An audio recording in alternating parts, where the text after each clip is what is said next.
by John Hin December 27 changa kinai hei api hiangan idiman bike api in an iditak bike ai chok puive nai mangai na nangin tu mangai na ana antia adika an pi hin atu hei mangai ema voika ma haken di anti chun an pi hin hil ngai no a atu hei hom hin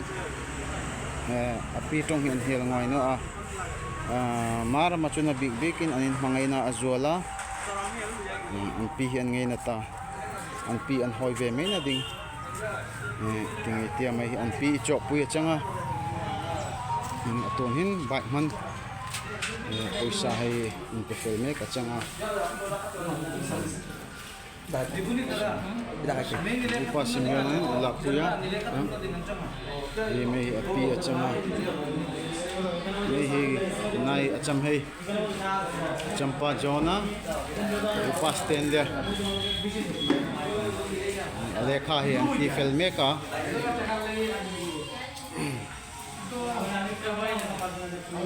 mai an tin ding hin athak ve man upa simyani chunga tin loma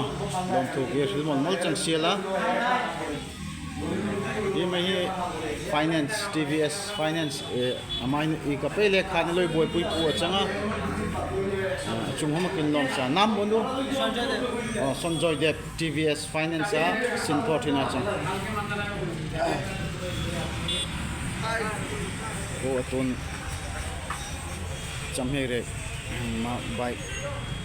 hong la ka tining zoi rit ta ka lekha I ka pe ronin tvs ronin ha changa man taki chu asuk ve fe a mai ne nuai in thuma kai via ya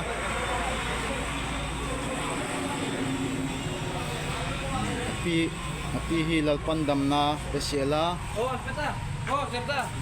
dam so na pesela lalpan krisel na pezel se an pi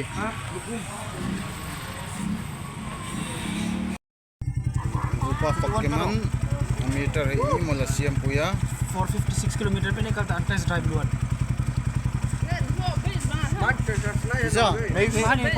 मैं फुल में petrol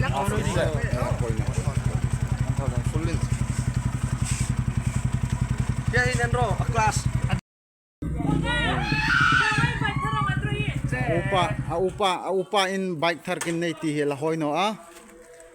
hi atun upa hi sikul avakaya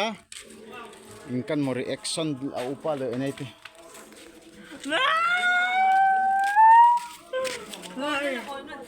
sikul hong tin ta ka sikul